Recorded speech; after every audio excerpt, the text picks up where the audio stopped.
ನಮ್ಮ ಗುಲ್ಬರ್ಗಕ್ಕೆ ಆಗಮಿಸಿದ್ದಾರೆ. ನಮ್ಮ ಇಲ್ಲಿ ನಡೀತಕ್ಕಂಥ RSS ಚಟುವಟಿಕೆಯಲ್ಲಿ ನಮ್ಮ ದೇಶದಲ್ಲಿ ಭಾಳ ಹಿಂದುಳಿದ ವರ್ಗದ ಮ್ಯಾಗ ಒಂದು ರೀತಿ ಅನ್ಯಾಯ ಆಗ್ತಿದೆ. ಎಲ್ಲರೂ ಪ್ರಿಯಾಂಕಾ ಖರ್ಗೆ ಮ್ಯಾಗ ಎಲ್ಲರೂ ಮುಗಿಬಿದ್ದಾರೆ. ನೀವು ಪರ್ಮಿಷನ್ ತೊಗೊಂಡು ನೀವು ಹೋರಾಟ ಮಾಡೋದಕ್ಕೆ ಅವ್ರ ಮ್ಯಾಗ ಎಲ್ಲರೂ ಮುಗಿಬಿದ್ದು ಒಬ್ಬ ದಲಿತ ನಾಯಕನಿಗೆ ತುಳಿಬೇಕಂತ ವಿಚಾರವನ್ನು ಅವ್ರು ಮಾಡ್ತಿದ್ದಾರೆ. ಇದೇ ಉದ್ದೇಶವಾಗಿ ನಮ್ಮ ರಾಜ್ಯಾಧ್ಯಕ್ಷರಾದಂಥ ಶಿವಳ್ಳಿ ಅವರು ಬಂದು ಇಲ್ಲಿ ಒಂದು ಬೆಂಬಲವನ್ನು ವ್ಯಕ್ತಪಡಿಸಿದ್ದಾರೆ. ಅವರಿಗೆ ನಾನು ಧನ್ಯವಾದ ತಿಳಿಸ್ತೀನಿ.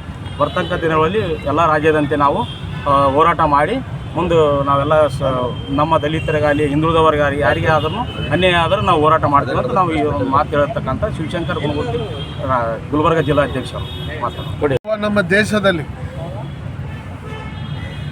ರಿಜಿಸ್ಟ್ರೇಷನ್ ಆಗದೇ ಇರತಕ್ಕಂಥ ಸಂಘಟನೆ RSS ರಾಷ್ಟ್ರೀಯ ಸ್ವಯಂ ಸೇವಕ ಸಂಘ ಹೇಳ್ತಾರೆ. ದೇಶದಲ್ಲಿ ನಮ್ಮದು ದೊಡ್ಡ ಸಂಘಟನೆ, ಜಗತ್ತಿನಲ್ಲಿ ನಮ್ಮ ದೊಡ್ಡ ಸಂಘಟನೆ ಅಂತ ಹೇಳ್ತಾ ಇದ್ದಾರೆ.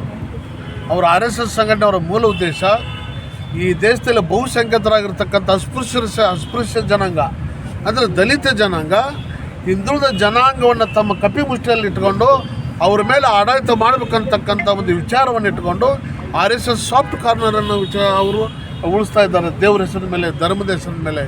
ಯಾಕಂತಂದರೆ RSSನವರು ನಮ್ಮ ದೇಶದ ಸಂವಿಧಾನವನ್ನೇ ಒಪ್ಕೊಳ್ತಾ ಇಲ್ಲ. ಅವರು ದೇಶದ ಸಂವಿಧಾನ ಒಪ್ಕೊಳ್ದೇ ಇರ್ತಕ್ಕಂಥವ್ರು, ದಲಿತ ಜನಾಂಗವನ್ನು ಒಪ್ಕೊಳ್ದಿರ್ತಕ್ಕಂಥವು, ಹಿಂದುಳಿದ ವರ್ಗದವ್ರನ್ನ ಒಪ್ಕೊಳ್ದಿರ್ತಕ್ಕಂಥವ್ರು, ನಮ್ಮ ದೇಶದ ರಾಷ್ಟ್ರಧ್ವಜವನ್ನು ಒಪ್ಕೊಳ್ದಿರ್ತಕ್ಕಂಥವ್ರು, ನಮ್ಮ ದೇಶದ ರಾಷ್ಟ್ರಗೀತೆಯನ್ನು ಒಪ್ಕೊಳ್ದಿರ್ತಕ್ಕಂಥವ್ರು, ಇವರು ನಿಜವಾಗ್ಲೂ ನಮ್ಮ ದೇಶದಲ್ಲಿ ಭಯೋತ್ಪಾದಕರಂತ ನಾನು ಹೇಳ್ತಾ ಇದ್ದೇನೆ. ಇವರು ದೇಶ ವಿರೋಧಿ ಚಟುವಟಿಕೆಯನ್ನು ಮಾಡ್ತಾ ಇದ್ದಾರೆ. ನಾನು ಕೂಡ ಒಬ್ಬ ಹಿಂದೂ ಧರ್ಮದಲ್ಲಿ ಹುಟ್ಟಿದ್ದೀನಿ. ರಾಷ್ಟ್ರೀಯ ಹಿಂದೂ ಸಂಘಟನೆ ಎಲ್ಲ ಧರ್ಮವನ್ನು ಗೌರವಿಸ್ತೀವಿ.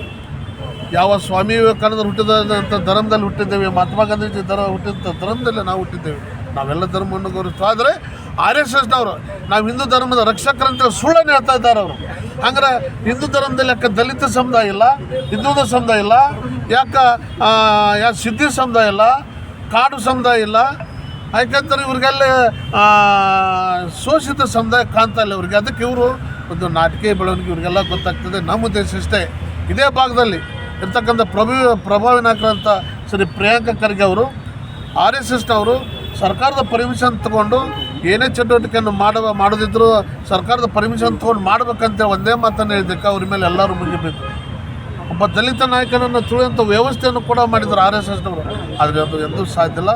ರಾಷ್ಟ್ರೀಯ ಹಿಂದೂ ಸಂಘಟನೆ ರಾಜ್ಯವ್ಯಾಪಿ, ದೇಶವ್ಯಾಪಿ ಏನದಲ್ಲ ಸಂವಿಧಾನ ಪರವಾಗಿ ನಾವು ರಾಷ್ಟ್ರೀಯ ಹಿಂದೂ ಸಂಘಟನೆ ಕೆಲಸ ಮಾಡ್ತದೆ. ಈ ದೇಶದಲ್ಲಿರ್ತಕ್ಕಂಥ ಶೋಷಿತ ಸಮುದಾಯ, ದಲಿತ ಸಮುದಾಯದ ಪರವಾಗಿ ಕೆಲಸ ಮಾಡ್ತೈತಿ. ಎಲ್ಲ ಜಾತಿ, ಎಲ್ಲ ಹಿಂದೂ ವರ್ಗದ ಜನರ ಪರವಾಗಿ ನಾವು ಕೆಲಸವನ್ನು ಮಾಡ್ತಾಯಿದ್ದೀವಿ. ಅದೇ ರೀತಿ ಪ್ರಿಯಾಂಕಾ ಖರ್ಗೆ ಅವರ ಪರವಾಗಿ ಕೂಡ ರಾಜ್ಯವ್ಯಾಪಿ ಕೂಡ ನಾವು ಅವ್ರಿಗೆ ಬೆಂಬಲಿಸಿ ನಾವು ಹೋರಾಟವನ್ನು ಮಾಡ್ತಾಯಿದ್ದೀವಿ. ನಮ್ಮ ಕೂಗು ಒಂದೇ, RSS ಹಟಾವ್, ಸಂವಿಧಾನ ಬಚಾವ್. RSS ಹಟಾವ್, ದೇಶ ಬಚಾವ್. ಇದೇ ಒಂದು ಸ್ಲೋಗನ ನಮ್ಮದು. ಅದನ್ನು ಒಂದು ಸ್ಲೋಗನದೊಂದಿಗೆ ನಾವು ರಾಜ್ಯವ್ಯಾಪಿ ಇದೇ ಫೆಬ್ರವರಿ 26ನೇ ತಾರೀಕಿನಿಂದ ಬಸವ ಕಲ್ಯಾಣದಿಂದ ಬೆಂಗಳೂರು ಫ್ರೀಡಮ್ ಪಾರ್ಕ್ನವರೆಗೆ RSS ಹಟಾವ್, ಸಂವಿಧಾನ ಬಚಾವ್, ಸಂವಿಧಾನ ಉಳಿವಿಗಾಗಿ ಭೀಮನಡಿಗೆ ಜಾಥಾ ಅನ್ನುವಂಥ ಒಂದು ಘೋಷಣೆಯೊಂದಿಗೆ 16,000 ಜನರೊಂದಿಗೆ ನಾವು ಪಾದಯಾತ್ರೆಯನ್ನು ಕೂಡ ನಾವು ಮಾಡ್ತಾಯಿದ್ದೇವೆ. RSS ವಿರುದ್ಧ ಇಡೀ ಸಮಸ್ತ ಹಿಂದೂ ವರ್ಗದ ಜನರನ್ನು ಜಾಗೃತಿ ಮಾಡುವಂಥ ಕೆಲಸವನ್ನು ಕೂಡ ನಾವು ರಾಷ್ಟ್ರೀಯ ಹಿಂದೂ ಸಂಘಟನೆ ವತಿಯಿಂದ ನಾವು ಮಾಡ್ತಾಯಿದ್ದೇವೆ. ಜೈ ಹಿಂದ್, ಜೈ ಭೀಮ್. ತಮ್ಮ ಹೆಸರು? ಮುತ್ತಣ್ಣ ಶಿವಳ್ಳಿ. ನಾನು ಮುತ್ತಣ್ಣ ಶಿವಳ್ಳಿ ಅಂತ ರಾಷ್ಟ್ರೀಯ ಹಿಂದೂ ಸಂಘಟನೆ ರಾಜ್ಯಾಧ್ಯಕ್ಷ.